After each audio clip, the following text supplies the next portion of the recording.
Martinez Basso had 3 rules: never hesitate, never apologize, never save a cop. Tonight, he broke the 3rd. Rain hammers the windshield.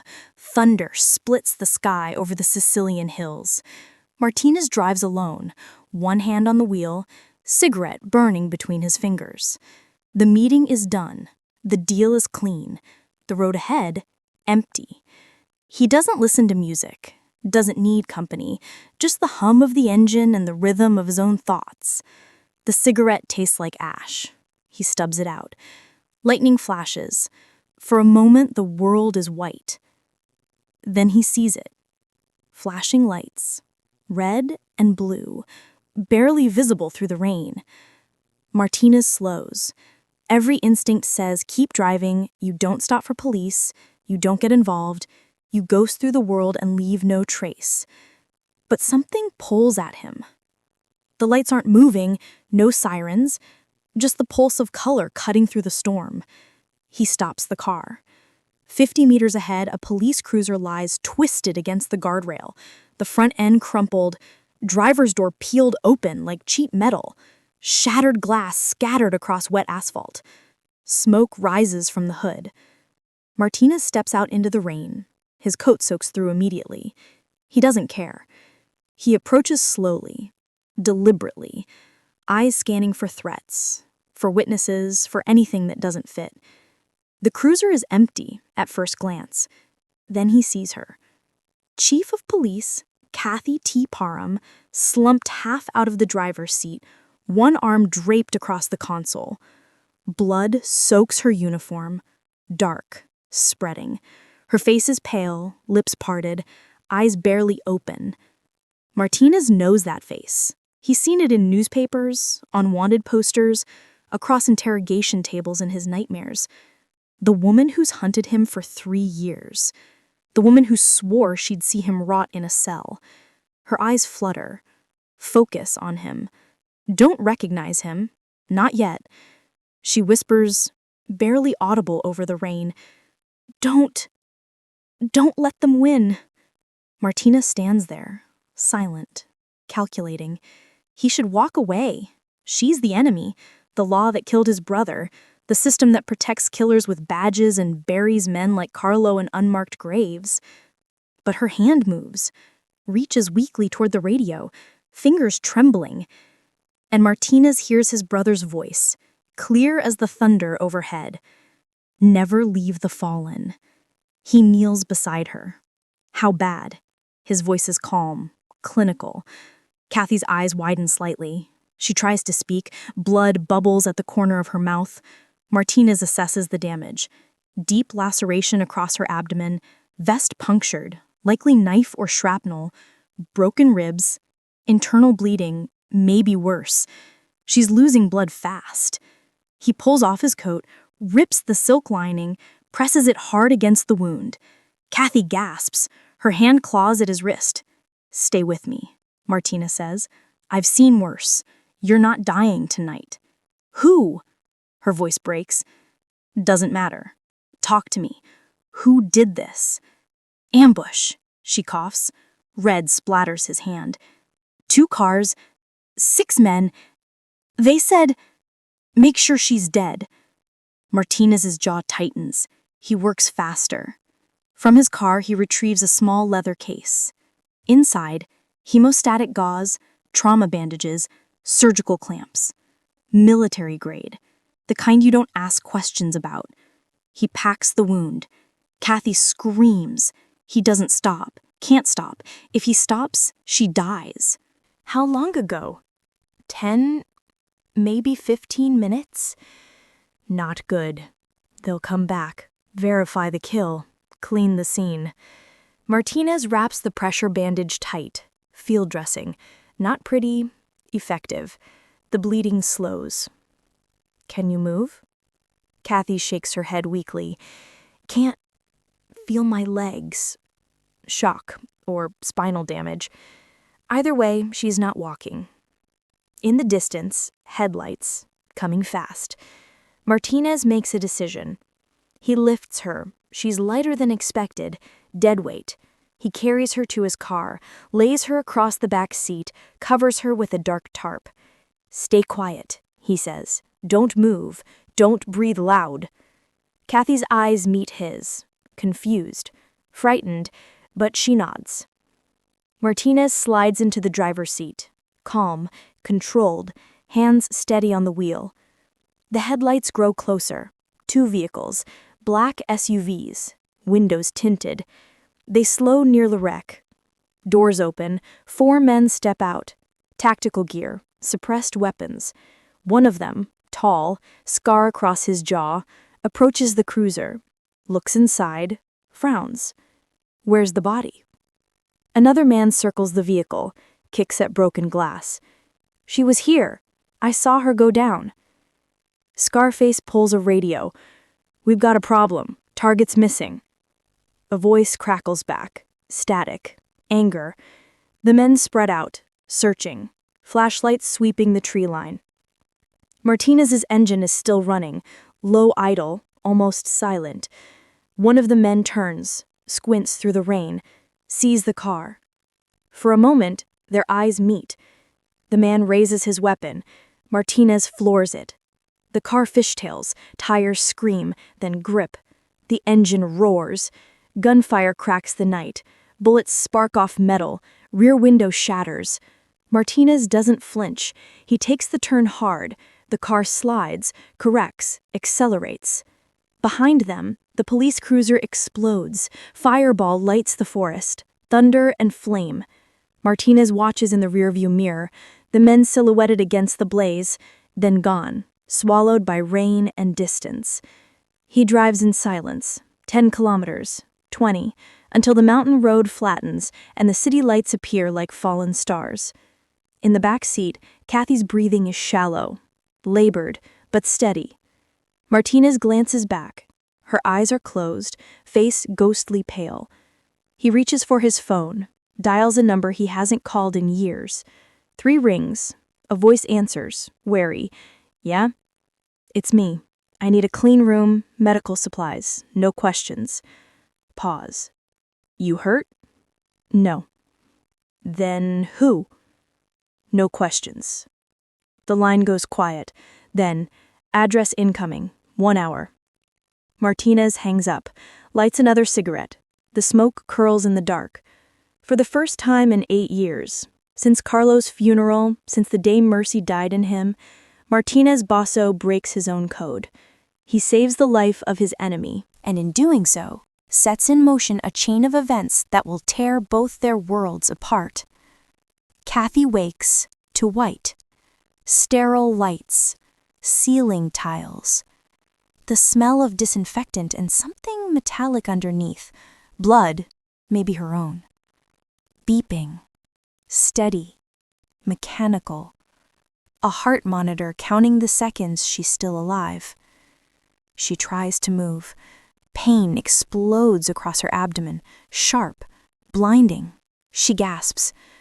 A nurse appears, young, concerned. "Chief Parham, don't move. You're safe. You're in County General." Safe. The word feels foreign. Kathy's mind struggles through fog. Fragments surface like broken glass. Rain. Headlights. The guardrail rushing toward her. The crash. The twist of metal. Blood pooling warm beneath her ribs. Then, hands. Strong hands. A voice. Calm. Precise. "Stay with me. I've seen worse." Who said that? She tries to speak. Her throat is raw. Who found me? The nurse adjusts an IV line. "We don't know. Paramedics said you were already stabilized when they arrived. Someone called it in anonymously." Kathy closes her eyes, tries to remember. Big hands pressing against her wound. The smell of cigarette smoke, leather, rain. A face she almost recognized, but couldn't place. The door opens, heavy boots, authority. Captain Marcus Stone enters, flanked by 2 senior officers. Stone is 52, gray at the temples, a career cop with a face carved by too many funerals. He stops at the foot of her bed. His expression is unreadable. "Chief, hell of a night." Kathy tries to sit up. Pain stops her halfway. "Sir?" "Don't." Stone moves closer, studies her like evidence. "You've got 3 broken ribs, lacerated spleen, and enough stitches to knit a sweater. You're lucky to be breathing. The men who... We found the wreck, burned to nothing. No bodies, no witnesses." Stone pauses. "But we found something else." He nods to one of the officers, Lieutenant Graves, late 40s, sharp eyes behind wire-rimmed glasses. Graves steps forward with a tablet. "Your wounds, Chief," Graves says carefully. "The field dressing, the sutures. Whoever treated you knew what they were doing." Kathy blinks, confused. "Paramedics?" "No." Graves taps the tablet, shows her photos of her own abdomen, clinical, post-surgery images. This was done before EMS arrived. Hemostatic gauze, military-grade trauma packing, sutures placed with surgical precision. Stone leans in. "Whoever saved you wasn't just a good Samaritan, Kathy. They were trained. Combat medic. Special forces, maybe." Kathy's pulse quickens. The monitor beeps faster. I don't remember." Stone's jaw tightens. "Try." She closes her eyes, reaches for the memory. Rain. Thunder. A silhouette kneeling beside her car. Hands moving fast, efficient, no panic. A voice, low, controlled, almost familiar. And a smell. Tobacco. Expensive. The kind you don't buy at a gas station. Big hands. Steady. He didn't shake, not once. Stone exchanges a glance with Graves. "He?" Stone presses. "A man. Deep voice. He asked me who did this, who attacked me." Kathy opens her eyes. "He knew they were coming back." Silence. Graves writes something down. Stone's expression darkens. "We've got a problem," Stone says quietly. "Someone knew your route last night, knew you'd be on that road, alone." Kathy's stomach turns, not from the pain, from the implication. "Inside leak? We're looking into it." Stone straightens. "Right now, I need you to focus. Anything else you remember about this man, clothing, vehicle, anything." Kathy searches the fog. A flash, dark coat, expensive fabric, a ring on his hand, silver, engraved. But the face won't come, just shadow and rain. "I'm sorry," she says. "It's blurry." Stone nods. "Rest. We'll talk more later." He turns to leave, pauses at the door. "Kathy, whoever he is, he saved your life. But that doesn't mean we can trust him." The door closes. Kathy stares at the ceiling. The beeping continues, steady, relentless. Somewhere in the dark corners of her memory, a face waits. She just has to find it. 3 floors down, Detective Angela Reeves sits in the hospital security office, eyes locked on a monitor. Reeves is 34, sharp as broken glass, with a reputation for closing cases no one else wants to touch. She's been reviewing footage for 6 hours straight. Traffic cams, toll booths, gas stations along the mountain route. Most of it's useless. Rain-blurred images, bad angles, dead zones. But then frame 143722. A sedan, black, high-end, German, maybe Italian, passing through the toll plaza 17 minutes after the crash. Reeves zooms in. The license plate is obscured by rain, but the vehicle profile is clear. Luxury class, expensive. Not the kind of car you see on mountain roads at midnight. She flags it, adds it to the case file. Her partner, Detective Lewis Carver, mid-40s, former Marine, leans over her shoulder. "That's our guy?" "Maybe." Reeves tops the screen. "Wrong place, wrong time, or exactly the right place." Carver frowns. "Run the make and model." Cross-reference with registered owners in the province. Already on it. Reeves pulls up another screen. But this feels off, Lou. Someone with this kind of medical training doesn't just stumble onto a dying cop and play hero. You think it's a setup? I think nothing about last night makes sense. Reeves sits back, rubs her eyes. We've got an assassination attempt on the chief of police, a mystery savior with combat medical skills, and 0 witnesses. Carver crosses his arms. What's your gut say? Reeves stares at the frozen image of the black sedan. My gut says we're missing something big. Carver nods slowly. We'll need to pull every camera in that area, triangulate, find out where this car came from and where it went. Reeves closes the file. I'll get the warrants. Across the city, in a private suite overlooking the harbor, Martinez Basso stands at the window. Smoke curls from the cigarette in his hand. Below, the lights of Palermo glitter like shattered glass. He hasn't slept. The adrenaline faded hours ago. Now, there's only the weight. On the table behind him, a silver ring. Engraved inside, Carlo, sempre con me. Carlo, always with me. Martinez turns it slowly between his fingers. His brother's voice echoes. Not memory, something deeper. You can't save everyone, Marty, but you save the ones you can. Carlo believed in mercy, in second chances, in the idea that even broken men could be rebuilt. The police killed him for that belief. And now Martinez, kingpin, killer, the man who built an empire on vengeance, saved one of them. He doesn't know why. Or maybe he does and doesn't want to admit it. Martinez sets the ring down, covers it with a black cloth. A ritual, one he's performed every night since Carlo's funeral. His phone buzzes. A text. No name. Just a number. She's awake. Asking questions. They're looking. Martinez deletes the message. Lights another cigarette. Let them look. By the time they find anything, he'll be 3 moves ahead. He always is. But as he stares out at the city he controls, the city that fears his name, a strange feeling settles in his chest. Not regret. Something else. Something he thought died 8 years ago. The morning paper lands on his table with a soft thud. Martinez glances down. Front page. Bold letters. Chief of Police survives assassination. Who saved her?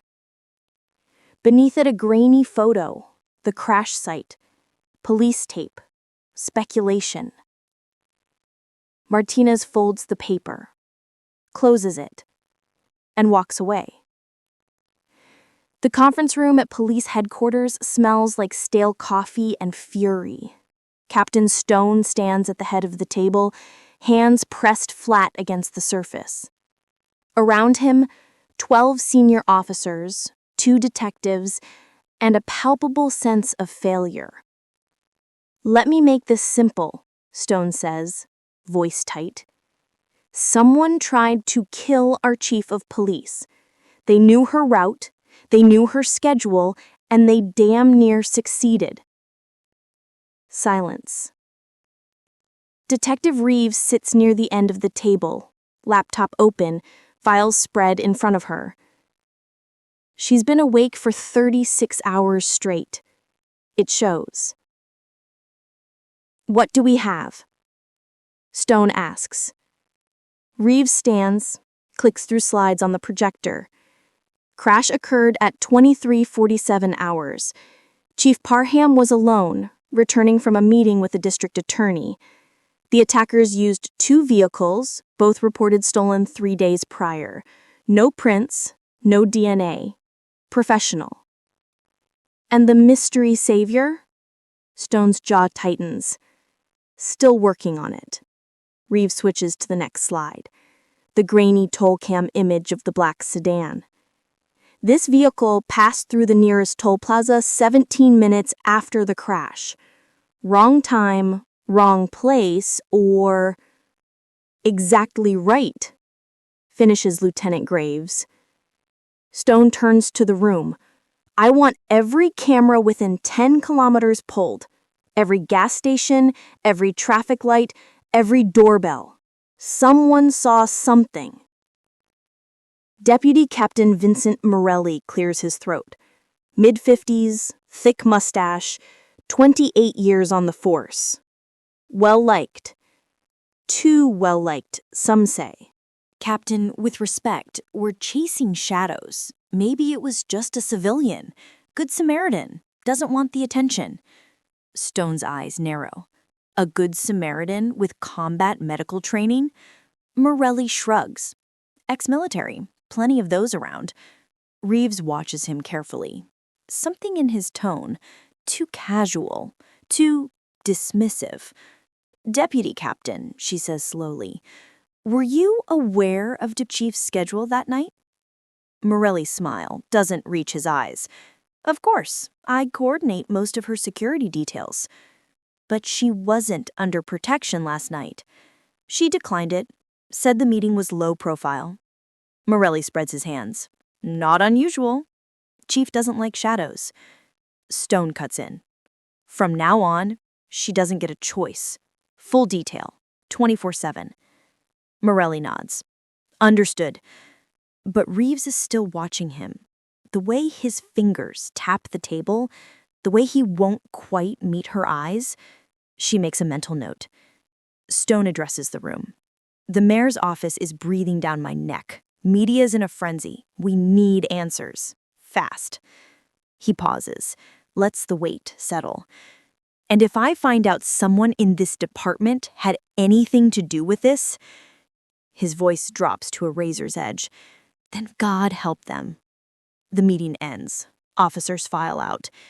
Reeves lingers, approaches Stone. Sir, I'd like to run a background check on everyone who had access to the chief's schedule. Stone studies her. Including Morelli? Including everyone. Stone nods slowly. Do it quietly. Across the city, in a private dining room above a seafood restaurant, 5 men sit around a table. No phones, no recordings, just wine, cigars, and the kind of conversation that doesn't leave the room. Martinez Basso sits at the head, silent, listening. His lieutenant, Luca Torino, 41, built like a boxer, loyal since childhood, leans forward. The streets are talking, Marty. Word is you pulled the chief out of that wreck. Another man, Enzo Calvetti, older, cautious, shakes his head. Dangerous talk. If the families hear this... Let them hear it, interrupts Tommaso Ricci, youngest of the group, hungry for reputation. Shows strength, shows we're untouchable. Even the law owes us. Martinez takes a slow drag from his cigarette, says nothing. Luca glances at him. Boss? Martinez exhales smoke. Who tried to kill her? Silence. Not us, Luca says carefully. We checked. None of the families ordered it. This was outside. Outside? Rival syndicate. Eastern Europeans, maybe? Or someone paying them. Martinez taps ash into a crystal tray. Find them. Luca nods. And if we do? Martinez's eyes are cold, flat. I want names, faces, everything. Tommaso frowns. Why? She's a cop. Let them finish the job. Martinez turns to him, slowly, deliberately. The room goes quiet. When I want your opinion, Martinez says softly, I'll beat it out of you. Tommaso pales, nods, says nothing more. Martinez stands. The meeting's over. As he leaves, Luca follows. They walk in silence through the back hallway.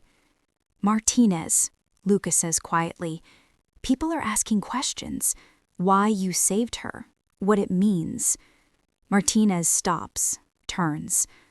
Tell them it means nothing. And if they don't believe that, Martinez lights another cigarette. Then tell them to ask me directly. Luca hesitates. For what it's worth, I think you did the right thing. Martinez doesn't respond, just walks out into the rain. The media storm is relentless. News anchors debate, social media explodes, conspiracy theories bloom like weeds. Hero Chief survives assassination. Who is the mystery savior? Inside job? Police investigate their own? Kathy's face is everywhere. Hospital photos, old press conferences, her career timeline dissected, analyzed, weaponized. Public opinion splits cleanly down the middle. Half the city sees her as a hero, brave, uncorrupted, targeted for doing her job. The other half sees her as a target, proof that the police are vulnerable, incompetent, or worse. In her hospital room, Kathy watches the news with the sound off. She doesn't recognize the woman they're talking about, the chief of police, fearless, unbreakable. She feels broken. Her phone buzzes. Text from Captain Stone. Press conference tomorrow. You don't have to speak. Just show your face. Kathy closes her eyes. Tomorrow. One more day to remember who saved her. One more day before the net closes. Late that night, Martinez returns to the crash site. The police tape is still up, fluttering in the wind. The wreckage has been towed, but burn marks scar the asphalt. Broken glass glitters in the weeds. Martinez walks slowly, methodically, scanning the ground. He's looking for something. There, near the guardrail, partially hidden under a rock, a black leather glove, his glove, left behind in the chaos. Martinez picks it up, examines it, no bloodstains, no prints, but it's a thread, a connection. If Reeves is good, and he suspects she is, she'll find it eventually. He tucks the glove into his coat, walks to the edge of the cliff where the car nearly went over. Below, the valley spreads out in darkness, city lights distant and cold. Martinez closes his eyes, listens to the rain. He thinks of Carlo, of the choice he made that night, of the line he crossed. There's no going back now. He turns, walks back to his car. The glove goes into a metal box in the trunk, locked, hidden, buried under tools and supplies. Evidence erased, for now. Back at headquarters, Detective Reeves sits alone in the bullpen. Everyone else has gone home. Just her, a desk lamp, and 6 monitors. She's been cross-referencing data for hours.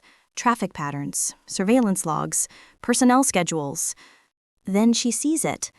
A small anomaly in the scheduling database. Chief Parham's meeting with the DA was logged at 2100 hours, but the DA's office has no record of a meeting that night. Reeves frowns, pulls up the original entry. Logged by V. Morelli. Timestamp 1834 hours. She runs a secondary check, finds another discrepancy. The chief's route that night was updated, changed from the main highway to the mountain road, updated at 1915 hours. Also by V. Morelli. Reeves sits back, stares at the screen. Somebody knew she'd be there. She reaches for her phone, dials Captain Stone. He answers on the second ring, groggy. Reeves, it's 2 a.m. Sir, I found something. The chief's schedule. It was altered, and there's no record of the meeting she was supposedly attending. Silence. Then, who altered it? Reeves hesitates, knows what this means. Deputy Captain Morelli, sir. Stone's voice goes cold. Don't say a word to anyone. I'll be there in 20 minutes. The line goes dead. Reeves sets the phone down, stares at Morelli's name on the screen. Inside job. The words taste like poison. The cemetery is quiet at dawn. Kathy stands before a simple headstone, Gray marble, clean lines. No angels, no flourishes. Just a name and 2 dates that mark the space between everything and nothing. Detective James Parham, 1978-2020. Beloved husband, devoted officer. 5 years. 5 years since the car bomb, since the cartel case they were building together exploded, literally, in a parking garage downtown. James never saw it coming. Kathy did. She'd been following the lead that night, called him, told him to wait. She was running late. He didn't wait. She closes her eyes, feels the phantom heat of that fireball, the way the shockwave threw her backward, the way his name tore from her throat. I'm close, Jamie. 3 years of chasing shadows, but I'm close. Martinez Busso. The name she whispers in her sleep, the face on every board in her office. The man who controls half the port, who moves product through channels James spent his life trying to close, who has never, not once, been touched by the law. Until now. Kathy opens her eyes, sets fresh flowers at the base of the stone. I'll finish what we started. A promise, a prayer, a vow that keeps her moving when everything else says stop. She turns, walks back through rows of headstones. Behind her, the flowers tremble in the wind. Across the city, Martinez stands before a different grave, smaller, quieter. Tucked beneath an old cypress tree in a cemetery no tourists visit. Carlo Antonio Bosso, 1995-2017. Fratello, Sognatore. Brother, dreamer. Martinez kneels, runs his hand across the carved letters. Cold stone. Empty words. Carlo wanted to be a lawyer, believed in the system, in reform, in the idea that broken things could be fixed from the inside. Martinez tried to warn him, tried to pull him away from idealism and into the reality of what their world demanded. Carlo wouldn't listen. The night of the raid, Carlo was studying in their father's old apartment. Wrong place, wrong time, wrong address on a botched warrant. The door came down. Carlo raised his hands, said he was unarmed. They shot him anyway. 7 rounds, 3 officers, no indictments. Martinez's jaw tightens. They gave them medals, Carlo.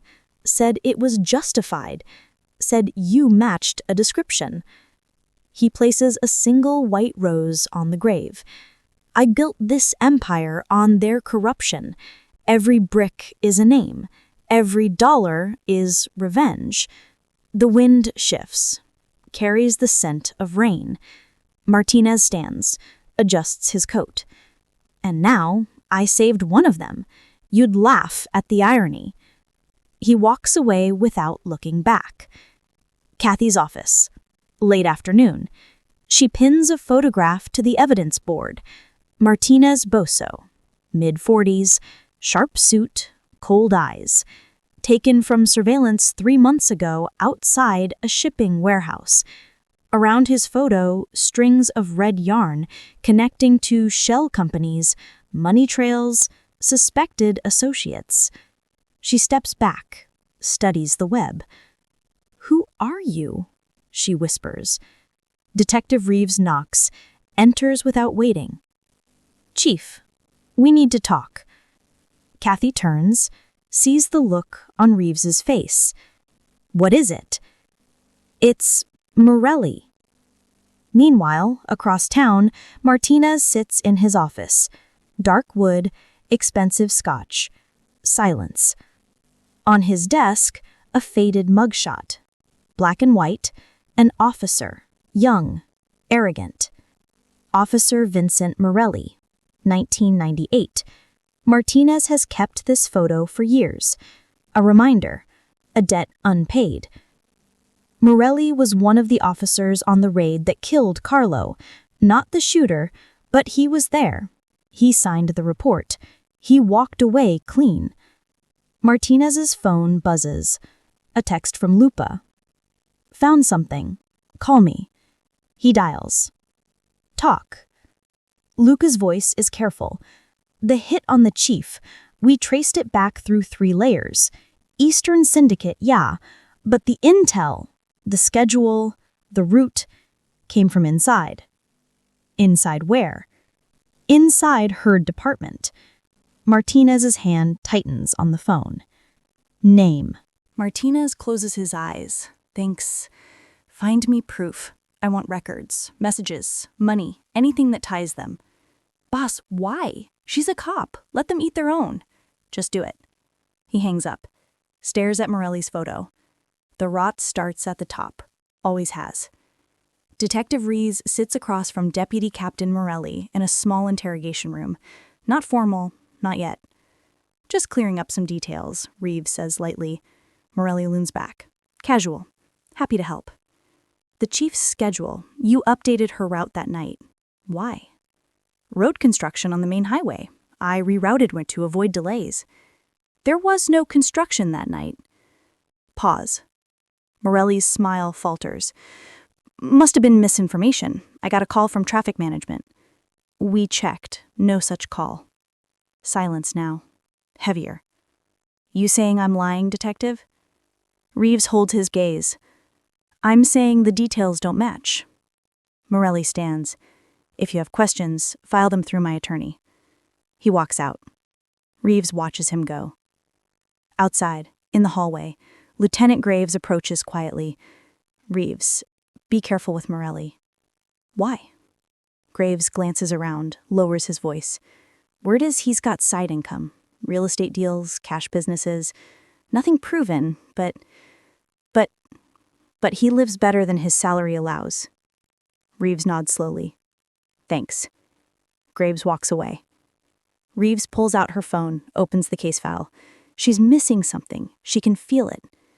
That night, Martinez receives an encrypted file. Bank transfers, offshore accounts, phone records, all tied to Vincent Morelli. And buried in the data, proof. A payment. 50,000 euros, sent 2 days before the hit on Kathy Parham, from an Eastern European shell company to Morelli's private account. Martinez reads it twice, memorizes the details. Then he opens an anonymous email account. Types Detective Reeves' address from memory, public record, easy to find. Attaches the file. Subject line. You're looking in the right place. He hovers over send. This isn't his fight. This isn't his world. But Carlo's voice echoes. You can't save everyone, but you save the ones you can. Martinez clicks send. Leans back, lights a cigarette. For you, little brother. Across the city, Detective Reeves' computer chimes. New email.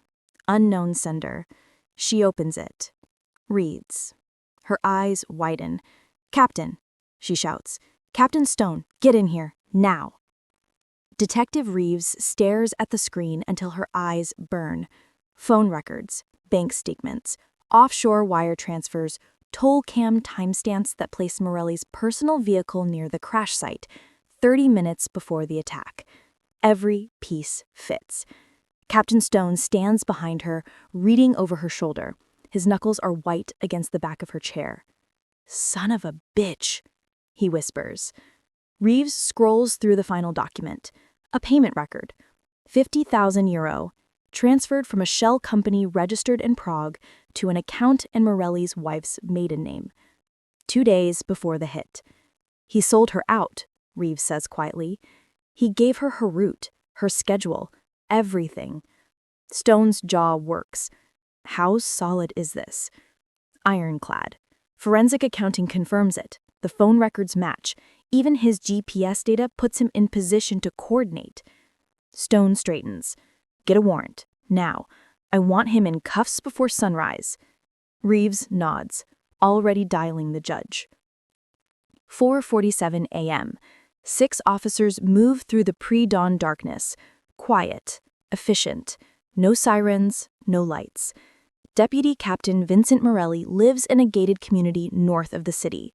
Big house. Manicured lawn, the kind of place that whispers money. Too much money. Detective Reeves leads the team, Captain Stone beside her, warrant in hand. They knock. Silence. Knock again. A light flickers on upstairs. Footsteps. The door opens a crack. Morelli stands there in a bathrobe, hair disheveled, eyes still foggy with sleep. Then he sees the warrant. His face drains of color. Vincent Morelli, you are under arrest for conspiracy to commit murder, accessory to attempted assassination of a police officer, and corruption. Morelli's mouth opens, closes. This is insane. I didn't... Save it. Reeves steps forward with cuffs. Turn around. For a moment, Morelli just stands there.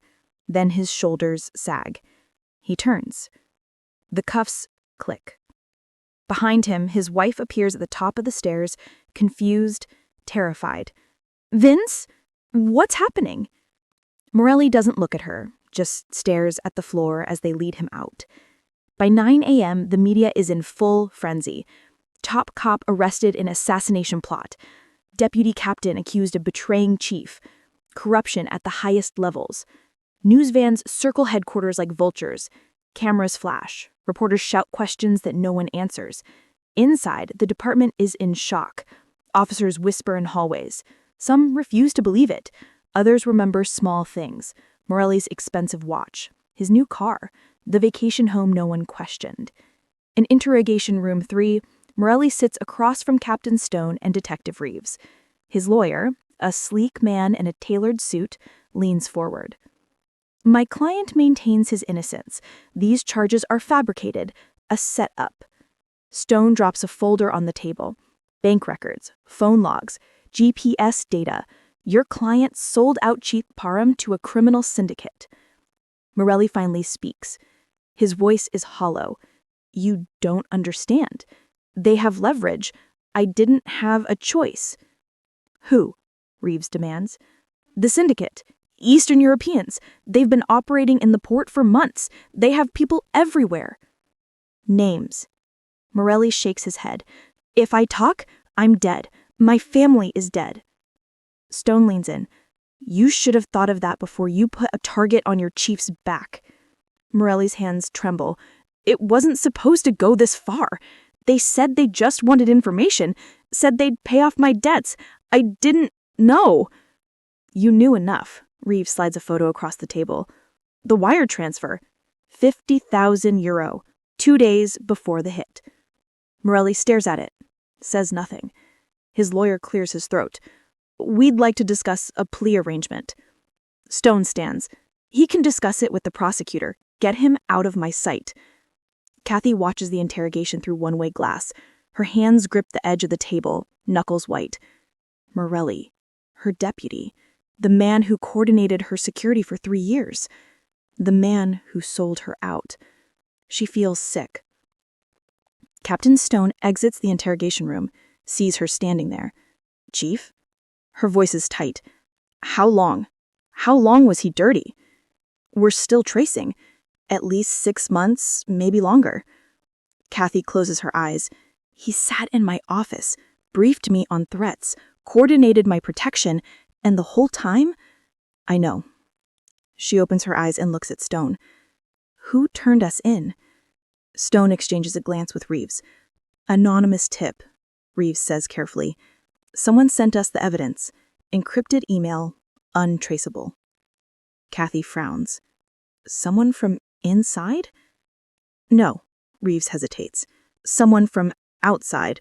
Someone with access to financial records we couldn't get without a federal warrant. The implication hangs in the air. Kathy's stomach turns. You're saying a criminal gave us this?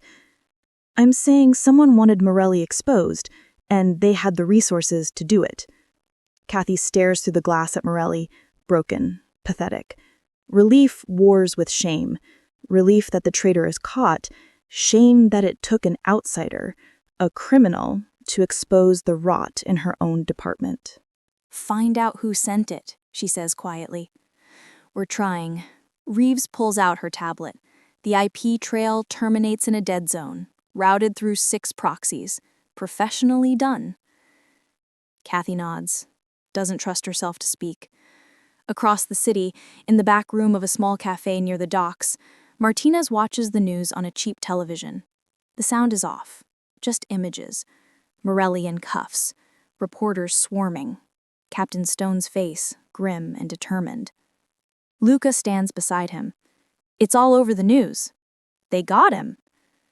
Martinez takes a drag from his cigarette, says nothing. You know this changes things, Luca continues. The police will be looking for whoever sent that tip, and if they find out it was us, they won't. How can you be sure? Martinez turns off the television. Because I don't make mistakes. He stands, adjusts his coat, walks toward the door. Luca calls after him. Marty! Why'd you do it? Why expose him? Martinez pauses, doesn't turn around. Because some debts are older than this war. He walks out into the morning light. Behind him, the cafe falls silent. Back at headquarters, Detective Reeves runs the trace one more time. The IP trail is clean, too clean, but then she spots something.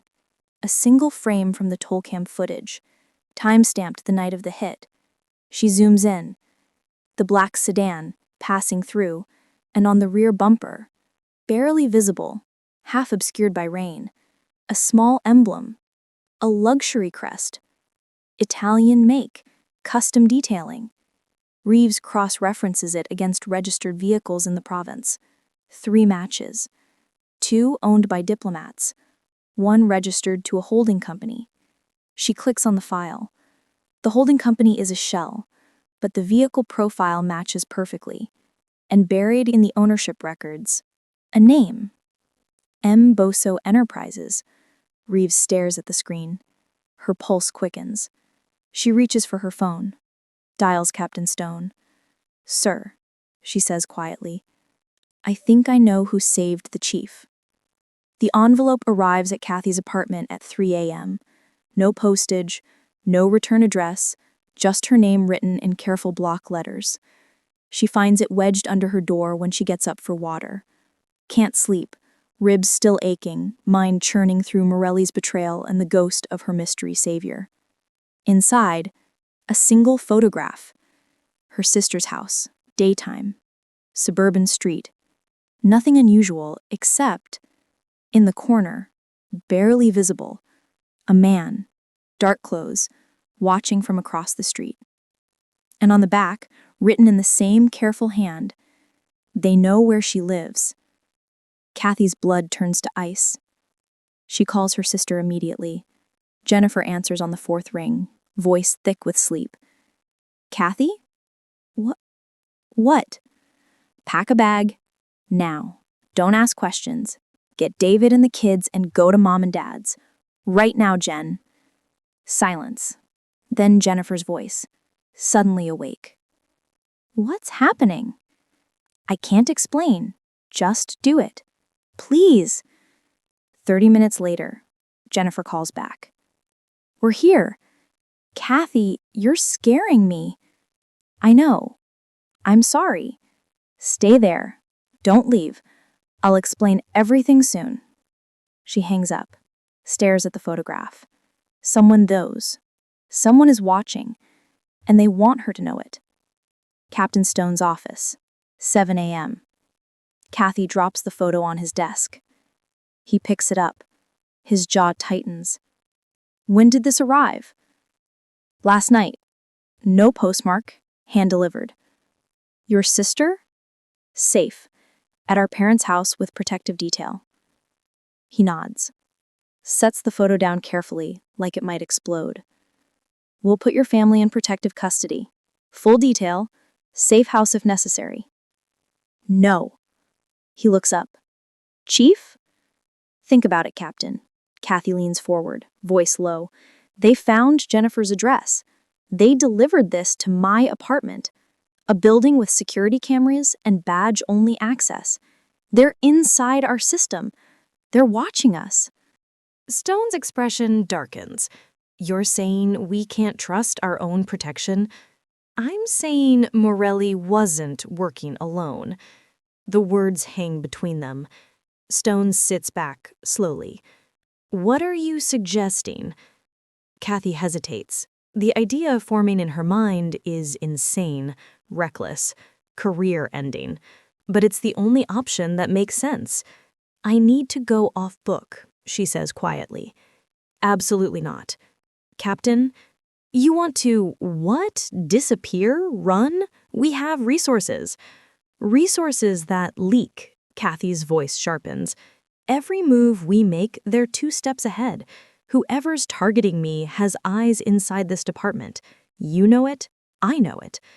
Stone stands, paces to the window, stares out at the city.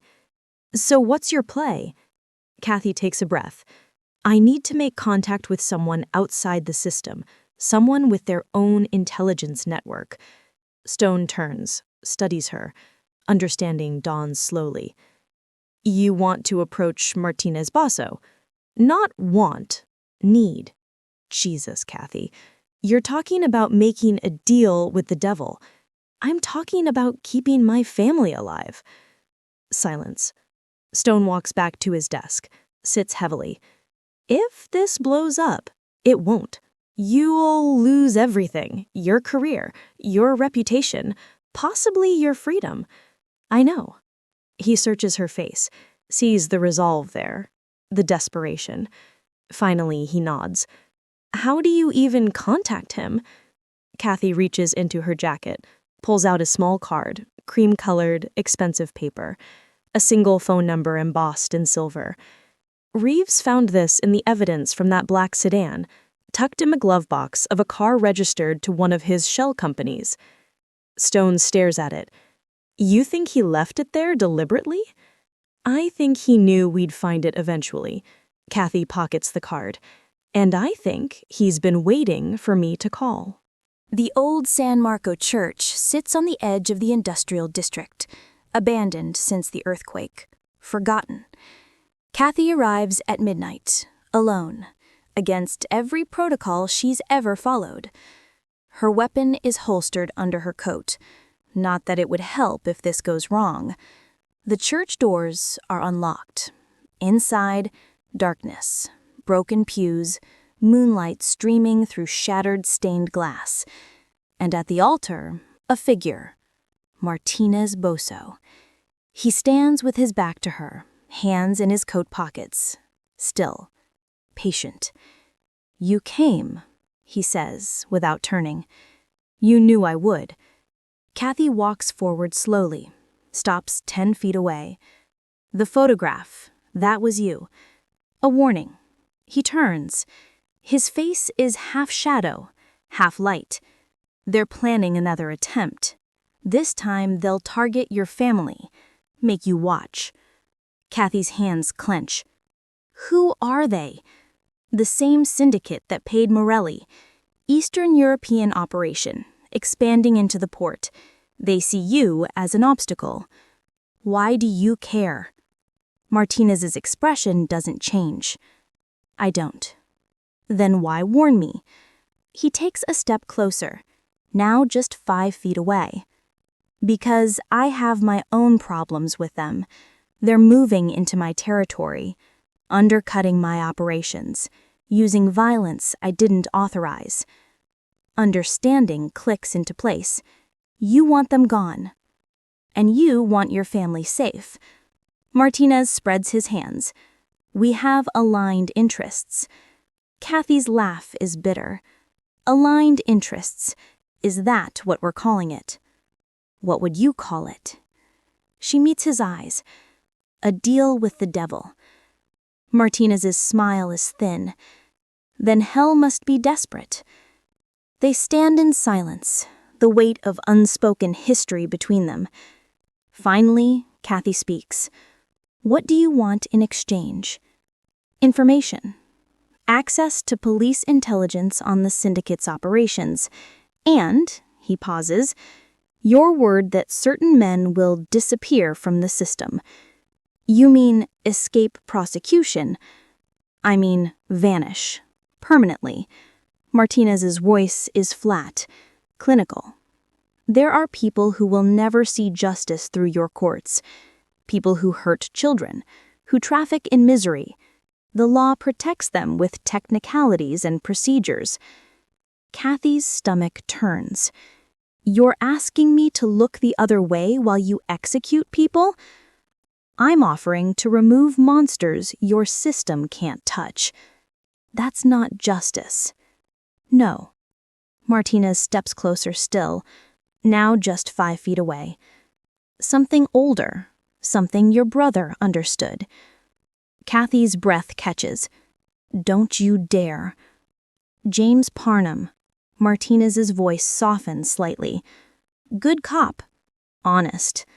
Died trying to bring down a cartel that had judges, prosecutors, and half your department on payroll. Tears burn behind Kathy's eyes. She blinks them back. How do you know about James? Because I watched him work, respected him, and when he died, I made sure the men responsible paid. Martinez tilts his head. You never knew that, did you? The 3 officers who planted that bomb, they all died within 6 months. Accidents, overdoses, tragic. Kathy's world tilts. I settled a debt. Martinez's eyes are dark, empty. Your husband was trying to expose the same corruption that killed my brother. We were on opposite sides of a war neither of us wanted. The church falls silent. Kathy's mind reels. All these years hunting Martinez, building a case, swearing vengeance, and he avenged James before she could. If I agree to this, she whispers, who are you doing it for? Martinez is quiet for a long moment. Then, for the ones they'll never find in court. Kathy closes her eyes, thinks of Jennifer, of her nephews, of all the people this war has already consumed. When she opens them, Martinez is holding out an envelope. One name, one time, one place. His voice is steady. They're planning to hit a federal witness tomorrow night, safe house in the industrial quarter. If you move fast, you can save him and catch them in the act. Kathy takes the envelope, feels its weight. And if this is a trap, then we're both dead. Martinez buttons his coat, turns to leave. Why save me? Kathy calls after him. On that road, you could have left me. Martinez pauses at the door, doesn't turn around. Because my brother taught me that some debts transcend war. He walks out into the night. Kathy stands alone in the ruined church, envelope in hand, the weight of compromise settling on her shoulders like a shroud. She opens it. Inside, a name, Victor Petrov, an address, Warehouse 7, East Port, and a time, 2300 hours, tomorrow. Beneath it, one final line in Martinez's careful handwriting. Come alone, or don't come at all. Kathy folds the paper, pockets it, walks out into the cold. Behind her, the church bells, silent for years, shiver in the wind. 22:47 a.m. Warehouse 7, Eastport. 16 officers in tactical gear move through the darkness like ghosts. No sirens, no lights. Just the quiet click of weapons being checked and the whisper of boots on wet concrete. Captain Stone adjusts his vest, speaks into his radio, voice barely audible. All units in position. Wait for my signal. Beside him, Detective Reeves crouches behind a shipping container. Her heart pounds against her ribs. 50 meters ahead, the warehouse.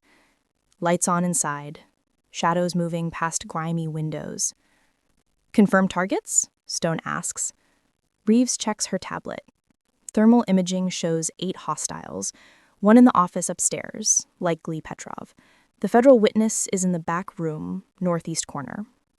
And the secondary team Martinez warned about? Nothing on sensors. Could be a false flag. Stone's jaw tightens. Or they're better than our equipment. He keys his radio. Sniper teams? Any movement on the perimeter? A voice crackles back. Negative. Wait. Vehicle approaching from the south. Black van, no plates. Stone curses under his breath. Then his phone buzzes. Text from an unknown number. South entrance, 3 men, armed. ETA 2 minutes. Kill the lights first. Stone stares at the message. Deletes it. Change of plan, he says into the radio. Reeves, take a team and circle to the south entrance. Martinez was right. There's a second squad incoming. Copy that. Reeves signals to 4 officers. They split off, moving fast and low. Stone checks his watch. 22:54. On my mark. 3, 2, 1. Execute. The world explodes. Flashbangs detonate. Windows shatter. The warehouse doors blow inward. Police, hands up, on the ground. Inside, chaos erupts. Men scramble for weapons. Tables overturn. Someone screams in Russian. Stone's team pours through the front. Tight formation, controlled aggression. One man raises a pistol. An officer drops him with 2 shots center mass. Another runs for the back exit. Reeves intercepts him, slams him face first into a concrete pillar. Cuffs click. Clear left. Clear right. Office. Moving up. Kathy enters behind the first wave. Her weapon is drawn. Steady. She's done this 100 times, but tonight feels different. Tonight she's following a criminal's intelligence. A door ahead bursts open. A man emerges. Tall, scarred. Expensive suit ruined by sweat and panic. Viktor Petrov. He spots Kathy. Recognition flashes across his face. Then he runs. Kathy moves. Pure instinct. She vaults over debris. Shoulder slams through a side door. Petrov is 20 feet ahead, sprinting toward a loading dock. Petrov, stop! He doesn't. She fires. Warning shot. Sparks off metal above his head. He stumbles, falls, rolls. Kathy is on him in seconds. Knee in his back, cuffs out. Viktor Petrov, you're under arrest for conspiracy, attempted murder, and... The explosion is deafening. The south wall erupts in fire and smoke. The concussive wave throws Kathy sideways. Her ears ring. Vision blurs. She rolls, finds cover behind a steel beam. Through the smoke, figures. 3 men in tactical gear, not police. The ambush team. They advance through the breach, weapons up. Professional, methodical. Then gunfire, but not from the warehouse. Kathy blinks through the haze, sees muzzle flashes from an elevated position outside, a rooftop across the street. The 3 ambushers drop. Clean shots, precise. Silence. Stone's voice crackles in her earpiece. Chief, report. I'm good. Petrov secured, but we had a sniper. Not ours. The shot came from outside our perimeter. Kathy looks up at the rooftop, sees nothing, just darkness. Martinez. Or one of his men. She hauls Petrov to his feet. Blood streams from his nose. You're done. He laughs. Wet. Bitter. Am I? You think catching me matters? You have no idea how deep this goes. Then you'll tell me everything. I'll tell you nothing. He spits blood. My people will have me out in 48 hours, and then... His words cut off. Eyes widen. He's staring past her shoulder at something in the shadows. Kathy turns. Sees nothing. When she looks back, Petrov's face has drained of color. He's here, Petrov whispers. Boso, he's here. Shut up. Kathy drags him forward. But a chill runs down her spine. 23:34 hours. Warehouse secure. 8 suspects in custody. Federal witness safe. No police casualties. Officers move through the wreckage, photographing evidence, collecting shell casings, documenting the scene. Captain Stone stands in the center of the warehouse, surveying the damage. Hell of a night, Lieutenant Graves says quietly. Yeah. Stone doesn't look convinced. Something wrong? We had help. Stone gestures to the blown-out south wall. Those ambushers were neutralized before we even knew they were there. Lucky. That wasn't luck, that was coordination. Stone's voice drops. Whoever's feeding us intel, they're not doing it from behind a desk. They're on the ground, in the fight. Graves shifts uncomfortably. Does it matter? We won. Stone doesn't answer. Across the warehouse, Weaves approaches Kathy. Chief, you need to see this. They walk to a small office on the second floor, mostly destroyed. Desk overturned, paper scattered. But on the wall, a photo board. Surveillance images, targets. Kathy's face, her sister's house, her parents' address, and in the center, a photograph of James, her dead husband. Kathy's breath catches. Reeves points to a file box on the floor. This is from the cartel case, the one Detective Parham was working before he died. They had his files, all of them. Kathy kneels, opens the box with trembling hands.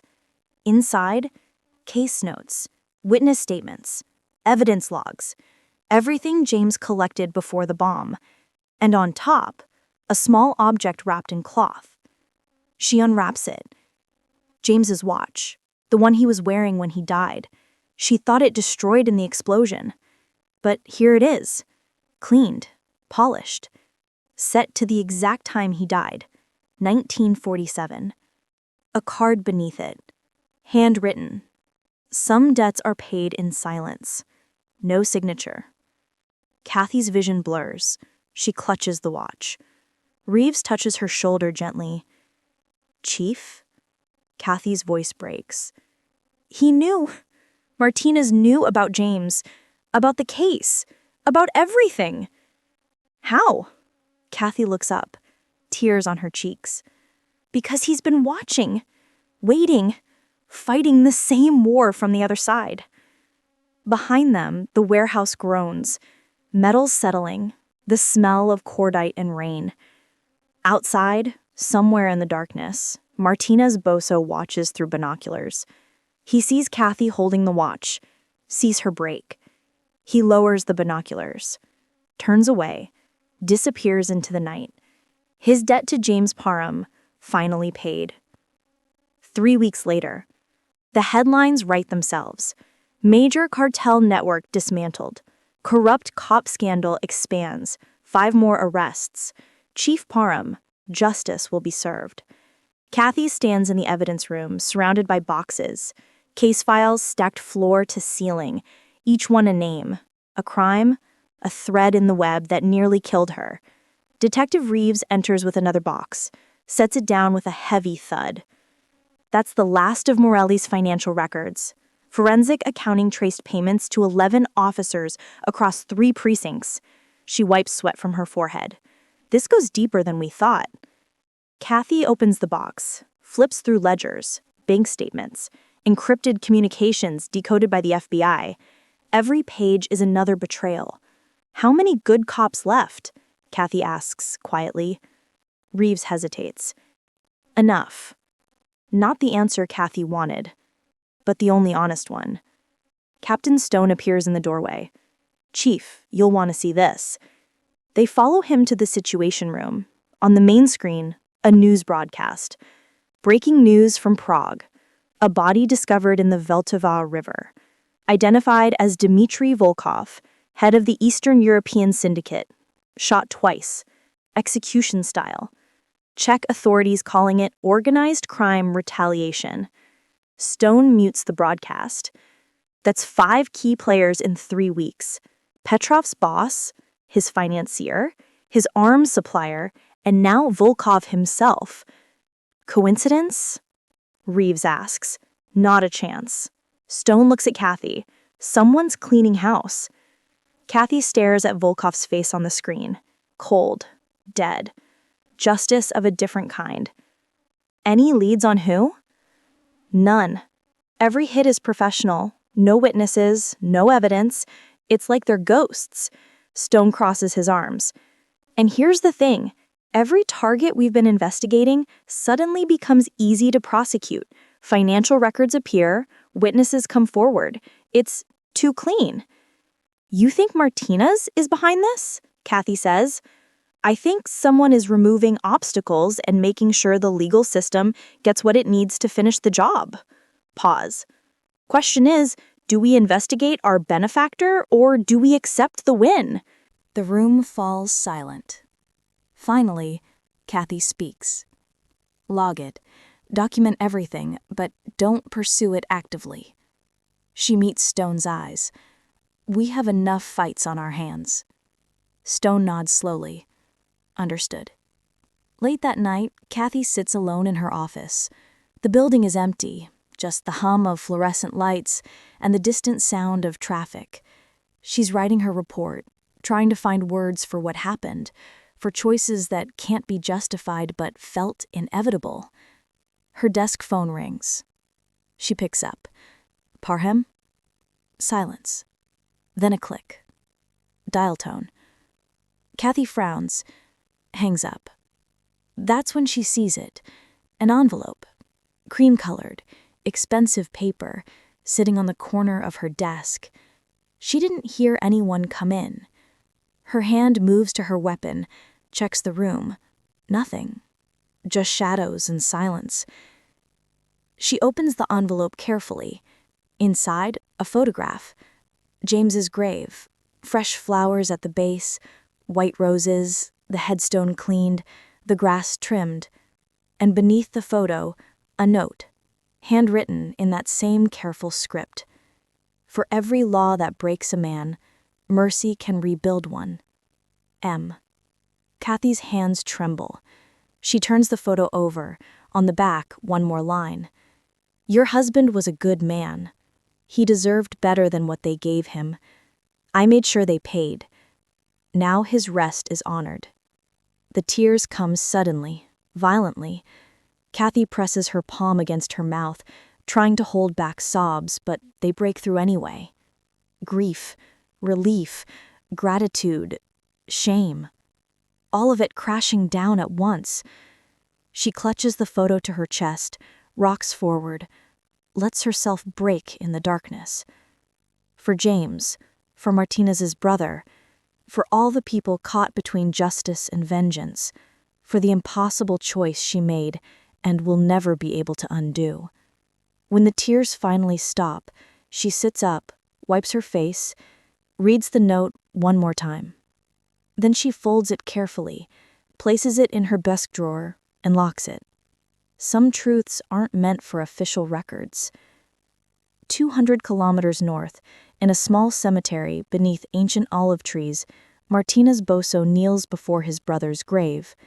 A white candle flickers in the darkness. The flame dances in the night wind. It's done, Carlo, he says quietly. The men who hurted her, gone. The ones who failed you, punished. He places a single white rose on the headstone. You always said mercy was stronger than revenge. I never believed you. But maybe you were right. Martinez stands, pulls a leather journal from his coat. His ledger. 8 years of names, debts, scores to settle. He opens it, looks at the pages filled with his careful handwriting. Then he lights the corner with the candle flame. The journal burns slowly, pages curling, names disappearing into ash. Martinez watches it burn completely, until there's nothing left but embers. He scatters the ashes across Carlo's grave. Rest now, little brother. The war is over.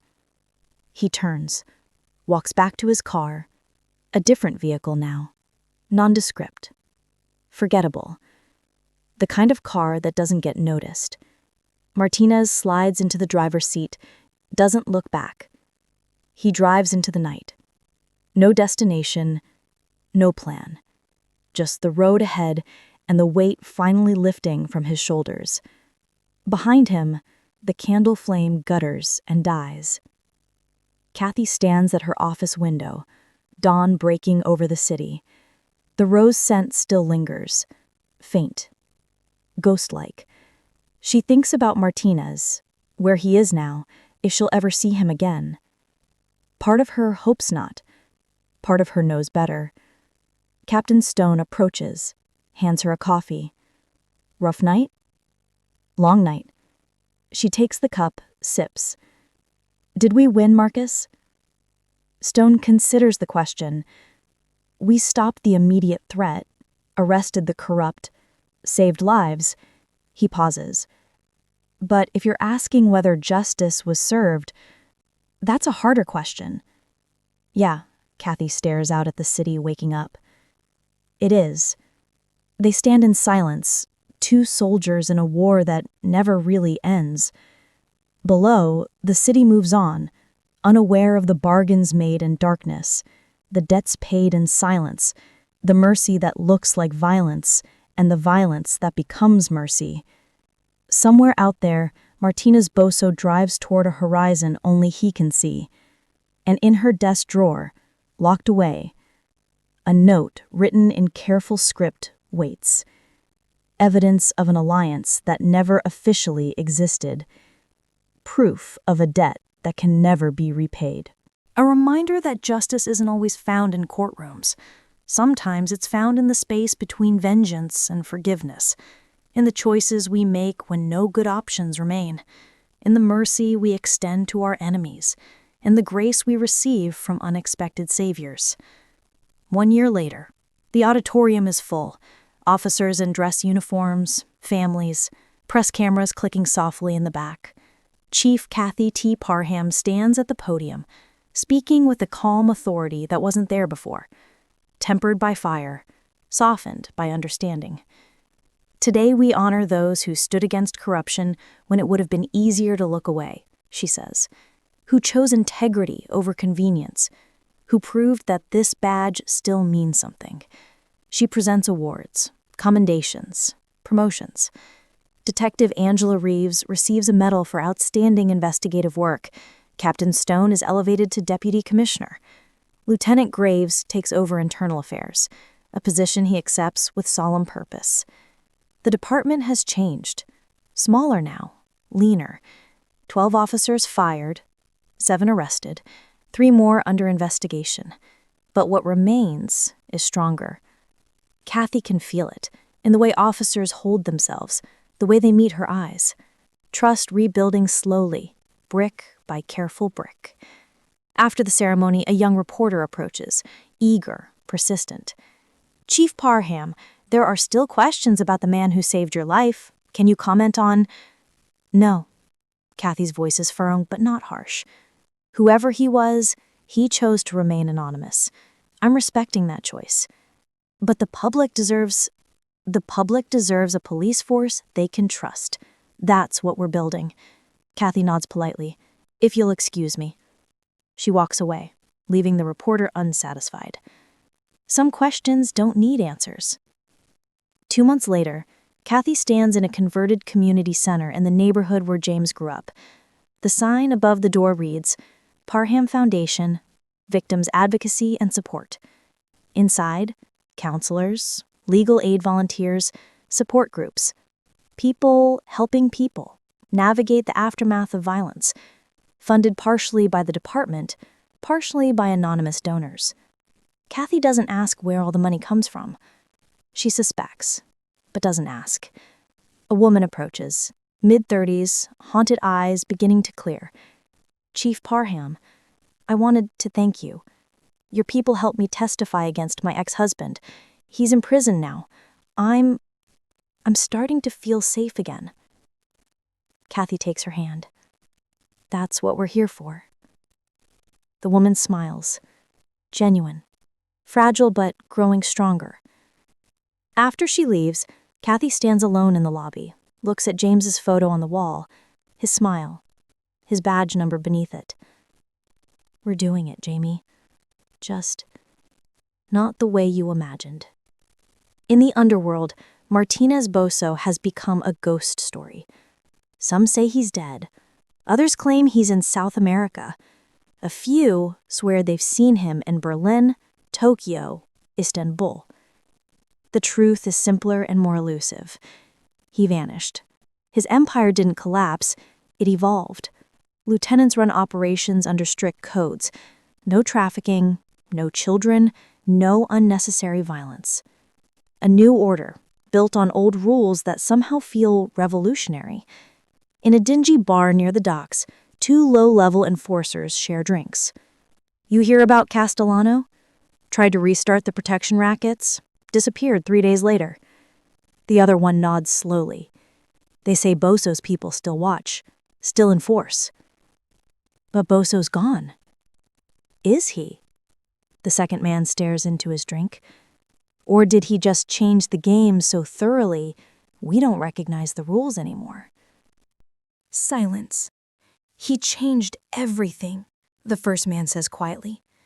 Made mercy dangerous, made violence precise.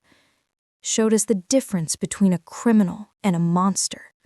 They drink in silence. Somewhere, a legend grows. Spring arrives, the anniversary of the crash. Kathy drives alone to the cemetery. 2 bundles of white roses on the passenger seat. She visits James first, kneels beside his headstone, places flowers at the base. Another year, love. Her voice is soft. I'm still fighting, still standing. You'd be proud, or maybe horrified. A sad smile. Probably both. She pulls Martinez's note from her pocket, worn now from being read and reread. For every law that breaks a man, mercy can rebuild one. She reads it aloud, then whispers her response to the wind. Mercy is a dangerous weapon, but so is justice without it. You taught me that. She folds the note carefully, places it back in her pocket. Then she takes the second bundle of roses, walks 3 rows over, to a small, plain headstone that simply reads, Carlo Antonio Basso. She didn't know it was here until 6 months ago. Found it while researching Martinez's past. Kathy kneels, places the roses gently. I don't know if he'll ever see these, she says quietly, but someone should remember you too. She tucks 1 rose under a small stone near the base, a private promise. To remember, to honor, to carry the weight of complicated mercy. She stands, touches the headstone once, then walks back to her car. Dawn breaks over the city. A black luxury sedan crosses the city limits heading east. The driver's silhouette is obscured by tinted windows, unreadable, unknown. The car moves smoothly, unhurried, like it has all the time in the world. At a stoplight, the window lowers slightly. A hand emerges, drops something into the wind. White petals scatter across the pavement. Roses. The light turns green. The car accelerates, merges into traffic, disappears into the flow of anonymous vehicles moving through the awakening city. No one notices. No one remembers. Just another car on another road. But in its wake, a trail of petals, a memory of mercy, a promise kept. Kathy stands at her office window as the sun rises. Captain Stone, deputy commissioner now, joins her with coffee. Thinking about him? Stone asks. Always. Kathy accepts the cup. Wondering if we did the right thing. We saved lives, stopped corruption. That's something. But at what cost? Stone considers this. Maybe the cost was realizing justice isn't as simple as we thought. That sometimes the line between right and wrong runs through the middle of us. Kathy nods slowly. They stand in silence, watching the city wake. Somewhere out there, Martinez Basso drives toward a horizon only he can see. And behind him, in a city that thought law and crime were separate lanes, he left a trail that would not soon be forgotten. A trail of mercy, of complicated debts and impossible choices, of enemies who became something stranger, not quite allies, never quite friends, but witnesses to each other's humanity in a world that tried to deny it. The sun climbs higher, the city moves on. And in the space between vengeance and forgiveness, justice and mercy continue their eternal dance. Some debts are paid in blood, others in silence, and the rarest, in the quiet act of saving those we're supposed to destroy. Thank you for watching till the end. If you enjoyed this story, don't forget to like, subscribe, and turn on notifications for the next one.